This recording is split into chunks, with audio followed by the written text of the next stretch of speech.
Welcome to the Deep Dive Politics. I am Onur Özçelik from Turkey. Today we talk about Turkey-EU relations after the critical European Union summit on 10th to 11th December. It seems that Turkey has entered an era where it faces double challenge, both from the United States and the European Union. We already discussed the prospect sanctions of the United States on Turkey with Professor Sukat Lukas. You can watch that video on our YouTube channel called Deep Dive Politics, and please subscribe us for the following programs. Also, you can find other social media accounts below this video. Today, Doveri Vesterbye is joining me to elaborate the recent news and issues taken up by the European Union leaders last week in the European Summit. Samuel is Managing Director at the European Neighbourhood Council, ENC, and specialized in Turkey, Central Asia, and the Middle East. I would like to mention a little bit about Samuel's organization. The European Neighbourhood Council is a truly independent think tank that conducts research and implements projects across the European neighborhood, the Middle East and Eurasia. It focuses a lot of work on Turkey and Central Asia, while the ENC consists of a neutral academic council which has equal EU members and non-EU members in order to represent their region fairly. The ENC's council includes academics from Turkey who give important direction and leadership in terms of projects and research. In Turkey, the ENC has worked with many universities, both organizations which are in favor and critical of the government, as well as business groups like TÜSİAD, MÜSİAD, and DEY. The ANC is the youngest think tank in Europe with an average of age of 25 and supports trainings, research projects, and fellowships across Eurasia. It also has a policy of hiring Turkish interns every 3 months during the past years. If you want to follow their research and get independent information, you can find them on Twitter at ENC_Europe. So, Samuel, the last EU summit was critical for the EU leaders. They discussed several issues, including Brexit, deal or no deal, endorsement of the EU budget depending on the human rights records, which was blocked by Hungary and Poland. Also enhancing transatlantic relations, and of course the prospect sanctions on Turkey. Our focus is on Turkey, and I want to get your opinions about the summit. If we recall how the relationship between the EU and Turkey has been evolved for the last 5 years, the bilateral relationship was confined to 2 major problems. One is refugee crisis related to the war in Syria and East Mediterranean questions. Both of them are in fact vital for each side, and they exhaust both Brussels and Ankara. So before going into details, I'm a little bit curious about one thing. European Union leaders discussed imposing the prospect sanctions on Turkey at the dinner, and at the same time they were discussing another issue which is related to the European Union's transatlantic relations. Is this just coincidence or any particular reason for that? Before I answer this question, let me first say thank you, Ali, for inviting me onto your Deep Dive Politics channel. I am very supportive of this initiative, and I think there's some very good discussions on here, and I'm happy to be here. With regards to your question about what they discussed at the dinner, of course, I can only give you my opinion of what I have heard through rumors, because only the leaders and a few others are present at that table. But let me maybe also give a small context. The leaders at the European Council this month came to an agreement on measures against Turkey, which should very much be seen as a continuation of the European Council conclusions from the 1st and the 2nd of October. That means that the EU now so as of last week, have come to the conclusion that they will adopt what they call additional listings based on its decision on the 11th of November 2019, which was the year before, where they had already started the restrictive measures in view of Turkey's unauthorized drilling activities in the Eastern Mediterranean. Now, this remains a little bit vague, especially if you're not a lawyer or if you don't work for the EU, but the original decision from 2019, so the one that they're basing the new council conclusion from last week on, says, and I can read it for you, the framework will make it possible to sanction individuals or entities responsible for or involved in unauthorized drilling activities of hydrocarbons in the Eastern Mediterranean. Persons, entities providing financial, technical, or material support for the above mentioned drilling activities. And what does that mean? It means theoretically that the EU now and the EAS, based on that 2019 directive, now allows for Turkish companies, defense contractors, subcontractors, and people to be added onto this list. And in the recent document, the one from last week, the council conclusion, point number 30 says something, I don't remember it by heart, but it says something like that the Commission and the High Representative, which is Josep Borrell, have to submit a paper or a report by March 21 on the instruments and options available to continue with the extension of the scope of the above mentioned decision, et cetera, et cetera. And they can basically, so they can use the sanctions against individuals or entities, meaning companies, and this will very much depend on how the High Representative Borrell and the EAS see fit, and also how Turkey acts in the next few months, as well as how the member states interact with the EAS and Borrell. So that's a little bit the context of how the EU will respond, but that point is basically appears to demonstrate that all options in some way are on the table. And then maybe coming a little bit to your question, of course, this is linked to the US and the new Biden administration as well. It's absolutely no secret that Joe Biden will take a much tougher and a much more democratic, liberal, ideological position with regards to the international relations. And that, of course, very much suits Europe and the EU in many ways.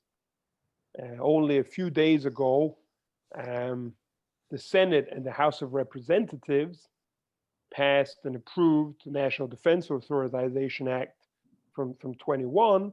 And this is a fiscal year budget, which includes, things like energy, the Pentagon, national security programs, as well as the Katsa sanctions on Ankara. And based primarily on the fact that Turkey has decided to purchase these S-400 missiles instead of American products. So officially, once that is passed, there are 30 days until these sanctions can or will be imposed by the US. But yesterday evening, the Katsa sanctions were officially announced by Pompeo, and I briefly read them. I haven't looked at them in so much detail, but as far as I can understand, they're hitting very much the Turkish defense sector, and they're less light than were expected. So notably, they're going to hit the SSB and senior people. I think there were 4 listings of senior people, the highest level officials working in the Presidency of Defense Industries, the SSB. In practice, this of course means things like visa restrictions. It means no official loans anymore. It means international financial institutions cannot give loans, at least not in dollars. It will mean a ban on export licenses.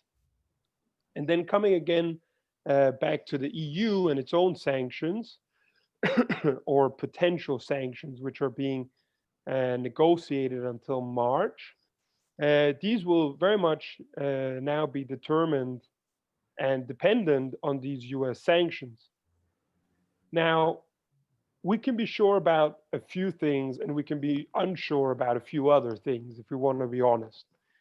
What we can be sure about is that the EU's response will depend on the CAATSA sanctions, just in terms of timing. CAATSA sanctions are now, EU sanctions are in March. But in terms of the level of sanctioning and content of these sanctionings, it's more difficult to say. For example, will hard US CAATSA sanctions, which we're seeing now, mean that the EU also implements harder sanctions? Question mark. I don't think so. In fact, I think it's a possibility, but you can also very much imagine that US harder sanctions simply mean that the EU freed load on the US sanctions and then tone down their own sanctions. But this, of course, will depend on coordination. It will depend on negotiations with the US, none of which we can be perfectly sure about at the moment. For example, there may be more coordination, meaning that the US sanctions institutions, whereas the EU continues to sanction people on the list or subcontracting companies which are linked to the East Med drilling. Now, just a final point about the level of coordination which we can expect between the US and the EU. I think it's important to remember that in the Council conclusions of last week, there is a point which says, I don't remember the exact phrase, but it says that, I think it's point 30 or 29 or something like this, which basically says that the EU will coordinate with the US on matters or subjects or areas related to the East Med. So what can we definitely expect is, coming back to your question about the dinner, I think at the dinner they sat and spoke about how they're going to coordinate with the US and in which chronology, and taking into account which of the EU interests and member state interests when negotiating with the US in the upcoming month with regards to East Med and how the EU should develop its own sanctions vis-a-vis Turkey. Of course, with the asterisk, which is if Turkey changes position or shows very serious degrees of goodwill, then all of that can, of course, be dropped. Well, Samuel, it was really a deep dive analysis of the first questions. Actually, I asked for whether there is a coincidence between the agenda which was taken up at the dinner. And you said that, yes, there's kind of like a link between the United States CAATSA on Turkey, and they try to see what is going to suggested by the Washington later on. And as far as I understand, I mean, there is some confusion in Turkey. People were thinking that there is no sanctions. And some believed that Ankara get what they wanted. But on the other hand, you underlined there are some kind of like a sanctions or some restrictive measures for individuals and so are we going to wait for the March 2021 for the to see the what reaction is going to get from the Brussels? Yeah, I mean, I think the sanctions on Turkey when it comes to the US have been taken now and they are being implemented. With regards to the sanctions of the EU, there is a waiting period. So the Council conclusions from last week, the Council says we're passing the ball to the foreign minister of the EU, Josep Borrell, the high representative. We're passing the ball to you, and you need to, in the next 3 months, come up with guidelines and with a detailed list of the best and most effective sanctions possible. Mm-hmm.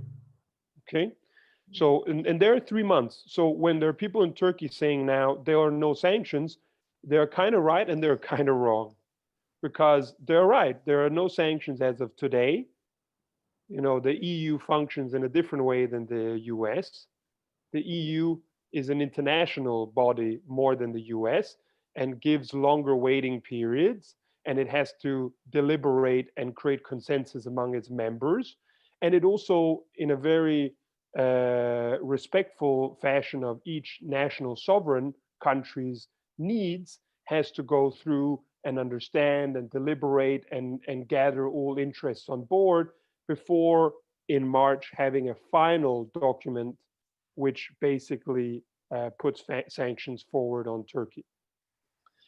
Now, the EU will not only consult its own members and the DGs and so forth, it will also very much consult the US. And that's why it's so interesting to see that these Katsu sanctions, which are being put forward right now as we speak, that they will have an impact on the EU sanctions as well.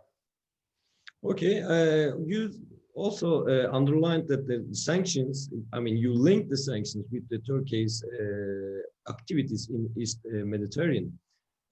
So basically, I'm wondering, actually also this is another maybe debatable things in Turkey. Is there only one simple issue, which is Ankara's East Mediterranean policy? Or are there any other issues behind the screen? Well, I think it's very important to remember that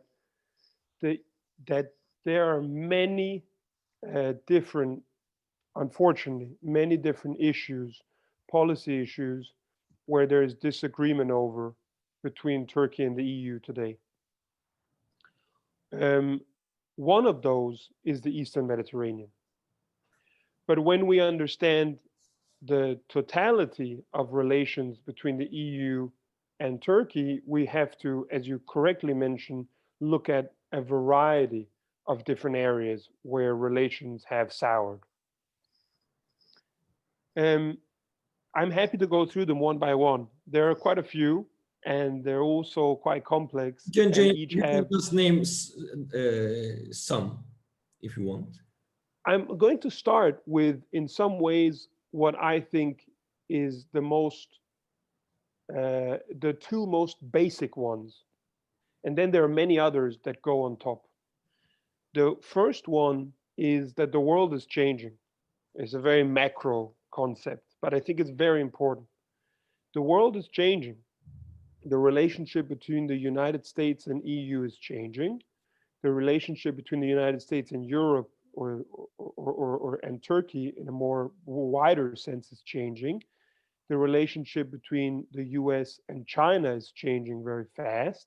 In the last 2 decades, China has gone from being a medium important global actor to being number 2, or some would even say number 1 in terms of economic strength. This is impacting both the EU and Turkey on an everyday basis. The choices that the EU has to make today in terms of strategic autonomy are not the same choices it had to make 20 years ago. Any strategist, economist, or political scientist can tell you that. The same thing applies for Turkey. Turkey is not in the same situation it was before, where it was simply the most eastern NATO ally that had to respond to Western interests and nothing more. I think things have changed dramatically, and Turkey knows that, and that's normal that Turkey is also changing its relationship to the world. But within this changing dynamic, Turkey also has to ask itself, do I want to be on the Asian alliance of Russia and China, or do I want to be on the Western alliance of America and the United States? Or does it want to be in a third place, an independent alliance, where it can both have good relations with both sides, but also have a more independent policy? And I think that's a choice that Turkey needs to make. But when Turkey makes that choice, it needs to ask itself, can it be alone in this alliance? Can it afford to be alone in this alliance, in this new world?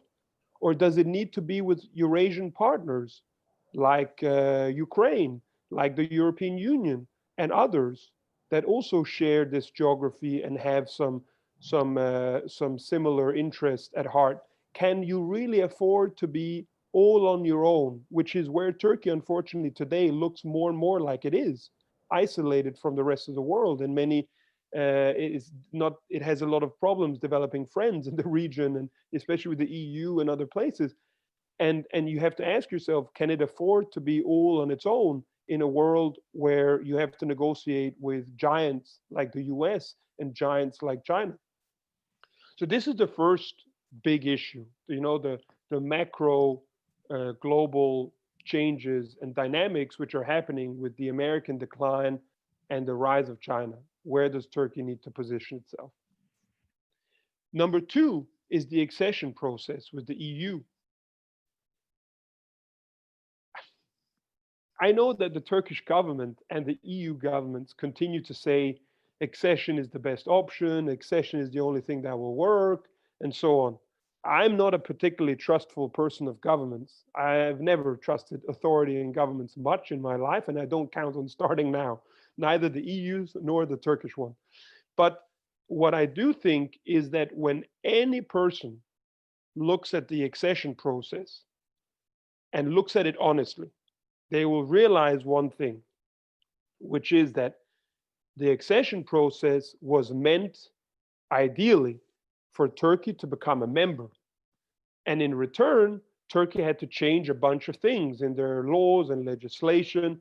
They had to become democratic, which they are not today. They had to change a lot of laws and public procurement. And, there are many chapters in the accession process. They also had to harmonize their foreign policy with the EU, all these things. And they didn't. They did many things, especially economically. And that's the reason, I think, why Turkey is such an economic giant today, which is a great thing. Turkey is a highly developed economy, a much more complex economy than most of the region. But it hasn't changed many of the other things like democracy. It hasn't harmonized its foreign policy with the EU and so on. But I ask myself, why has Turkey not done that? Does the Turkish government have an incentive to change? I don't think so. In fact, I don't think they have any incentive to change, because the deal was I become a member and I change my country.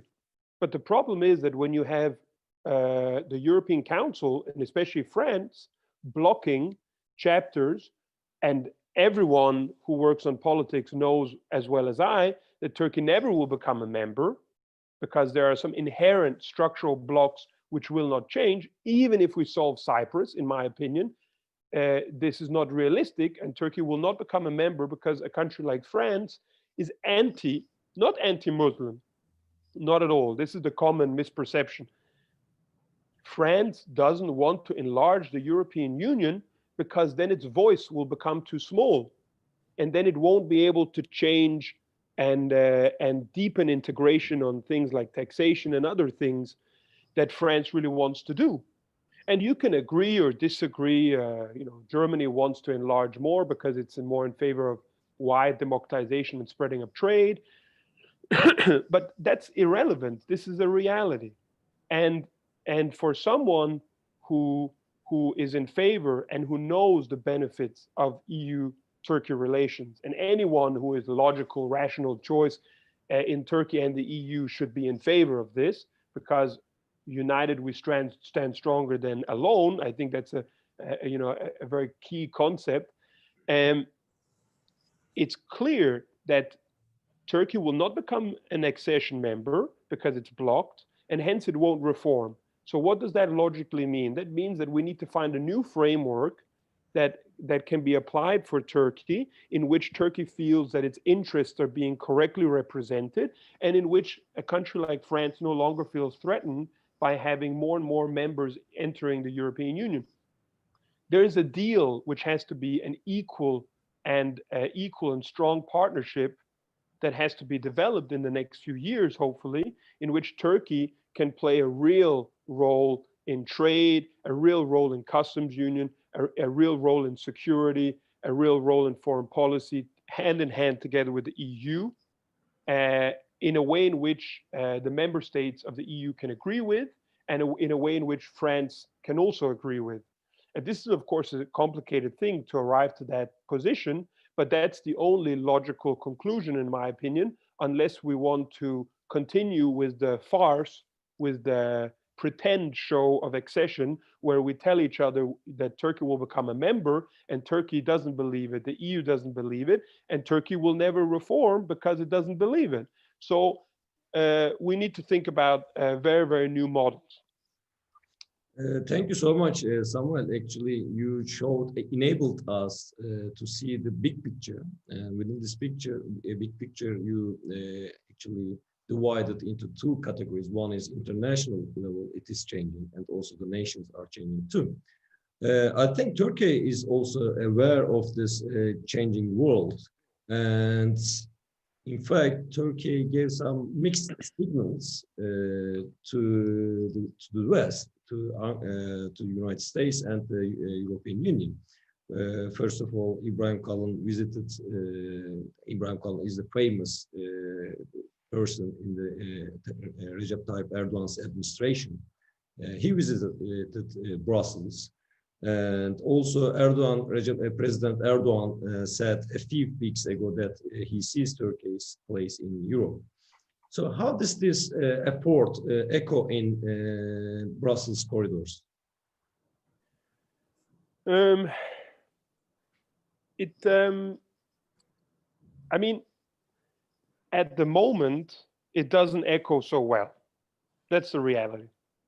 At the moment, the situation, what I described before, is the optimal, logical outcome in which Turkey realizes that it has to be as close as possible to its natural ally and partner, which is the EU, but at the same time has more independence because it's not a member.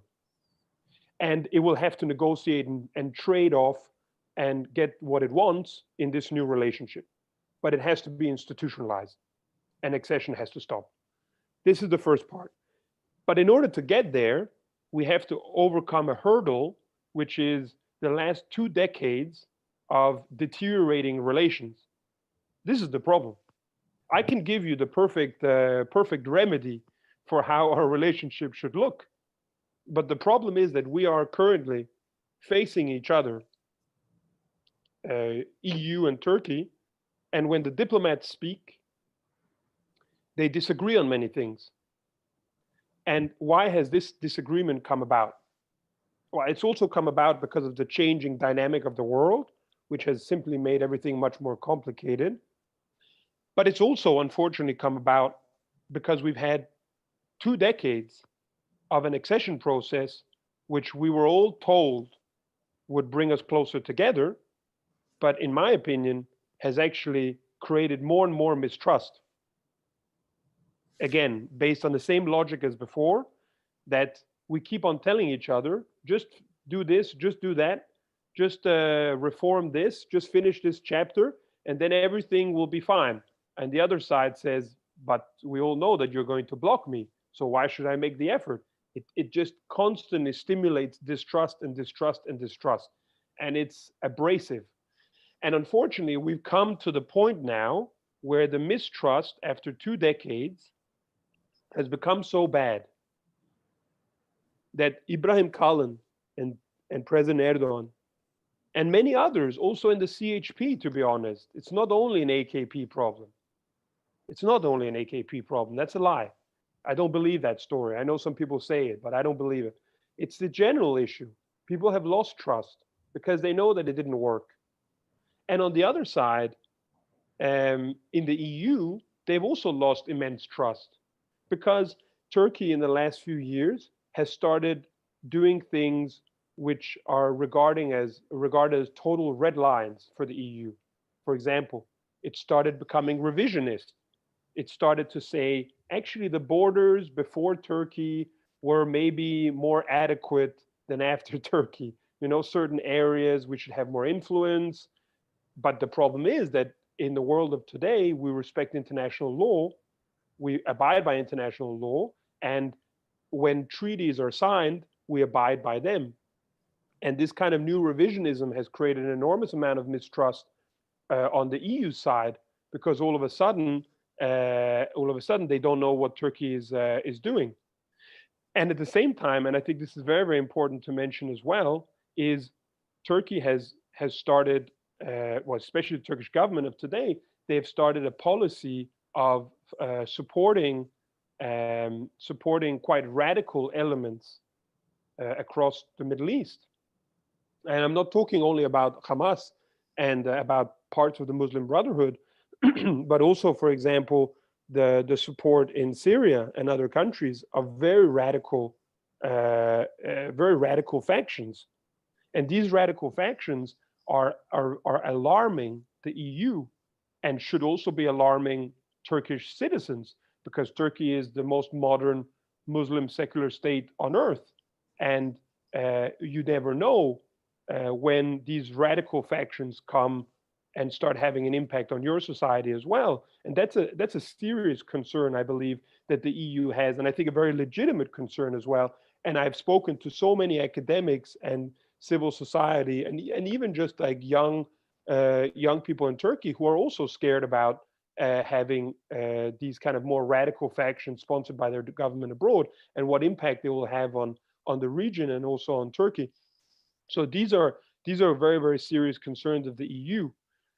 Then, of course, the EU is also concerned about other things with regards to the levels of democracy in Turkey and freedom of speech and human rights. You know, of course, it's very, very difficult for the EU to be negotiating with Turkey when every single year there's a deterioration of media press and freedom in Turkey. I mean, like, you know, when you look at the reports on an annual basis by the OSCE and the Venice Commission, of which Turkey is a member. It's not some random NGO that gets money from God knows where and that does a list. This is the OSCE. Turkey is a leading member. And even the OSCE says it's not credible that Turkey has more journalists in prison than China. So these are concerns which I think are also legitimate, and which I know, as a person who knows Turkey, has friends in Turkey, has worked with Turkey for many years, is not just a concern of the EU, but equally a concern of the whole youth of Turkey today and many of its academics. So you brought us to a good point, which is the mistrust issues between the partners, like not only the European Union trust Ankara, and also Turkey doesn't trust European Union. So for a final note, and briefly, so what does Turkey and the EU need to do in order to revitalize the bilateral relation in future? Well, I think the first step is we have to admit that each of us did something wrong. That's the first step. I mean, if the EU comes running into negotiations thinking that Turkey is the little brother and that they're wrong on everything, this is the wrong way to start a relationship. And vice versa, if Turkey doesn't want to overcome the fact that accession will not be a reality, but that we will have a special, different, and equal relationship instead, if you cannot overcome that, then we also start from the wrong step or from the wrong approach. So each of us have to swallow some pride. Each of us have to enter the negotiation. And when I say negotiation, it's not just government to government. Turkey is not some random country on the other side of the world. Turkey is an 80 million large country with a vibrant civil society, full of people who have very different opinions, and we speak to each other. I speak to my counterparts in Turkey, as we're doing right now, academics to academics, universities to universities, NGOs to NGOs, political parties to political parties, from conservative to left wing, and God knows what. So we need to speak to one another, and we need to admit that each side did something wrong, and we have to kind of come to an agreement on the problems that were in the past.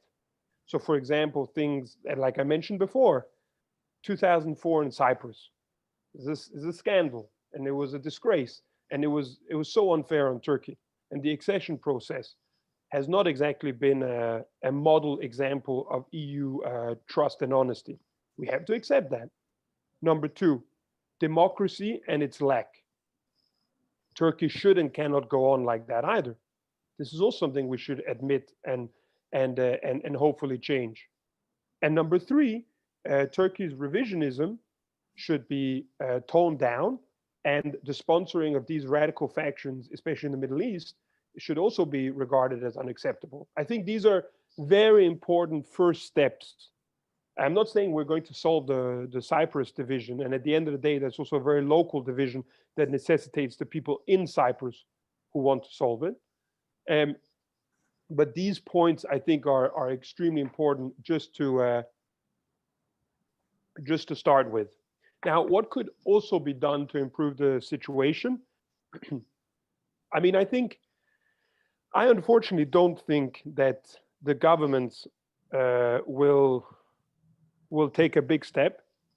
Maybe I will be wrong. Hopefully I will be wrong. I really hope I will be wrong. But I think that us in the civil society, maybe some political parties, civil society, academics, youth organizations, even religious organizations, you name it, it doesn't matter to me. But the society that can see the truth is not what the governments are saying at the moment. And the governments have their hands tied, and they're also always risk averse, and they don't want to create a fuss, and they're waiting for the other one to act. Well, let the Turkish society and let the EU society act and say, let's make some projects, let's make some programs, let's speak more, let's communicate with one another about what went wrong in the past and what can go right in the future, what we need from each other. That's a good start, in my opinion. And then, of course, on a more technical level, where are the anchors of a better relationship in the future? The EU and Turkey should open negotiations to fully liberalize the customs union. It must include services and agricultural goods. The conditions of such economic reform, which will be enormously beneficial for Turkey, are of course things like judicial independence, media freedom, the reinstatement of parliamentarian immunities. Another thing which is important in this context is visa liberalization and transport policy. They should be included too, and they're long overdue. Turks should be allowed to travel freely in the EU.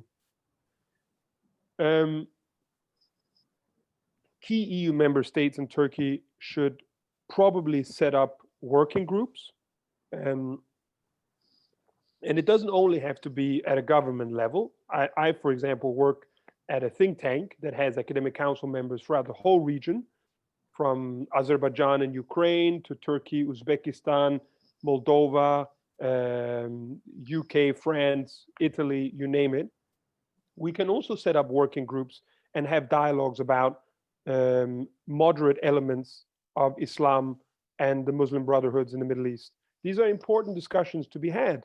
And if we want to make some progress on trust and what Turkey is doing in, for example, many of the North African countries, but also in the Middle East, a good starting point is to understand to which degree they're supporting moderate or non-moderate elements. And I honestly think that there are large parts of Turkey who would be very interested in this too. Now, another thing which could be done is the EU, through the External Action Service, as well as DEFCO, could start allocating more funding, maybe also with the Turkish government, to cooperate on civil society, business relations, and cultural relations between Turkic countries. So, for example, Azerbaijan, Turkey, Uzbekistan, Kazakhstan, Kyrgyzstan, and so on. This would be an excellent idea. Hungary today is a member of the Turkish Council as an observer, and within the context of the EU's Central Asia strategy and the EU's connectivity strategy, these are extremely important ways to find common ground with Turkey on how we can look at foreign policy in a positive, business-related way together. I mean, just to give you an example, supply chains in a very changing world will be very important within these Turkic nations. And I think there's a clear common interest between Turkey and the EU on these specific points. And all you need to do in order to understand this is to read the EU's connectivity strategy, transport strategy related to that, as well as the Central Asia strategy from 2019. Another thing which I think is important is that the EU and Turkey should start preparing for an eventual replacement of the accession process. What I said before is important, and a new framework should start with the customs union reform.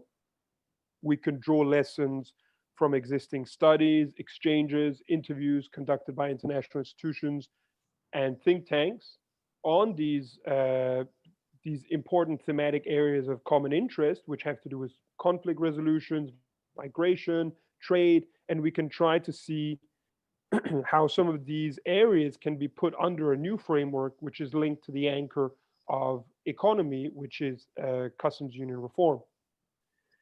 Finally, I also think that the increasing of funds for Turkish civil society by the EU is very important.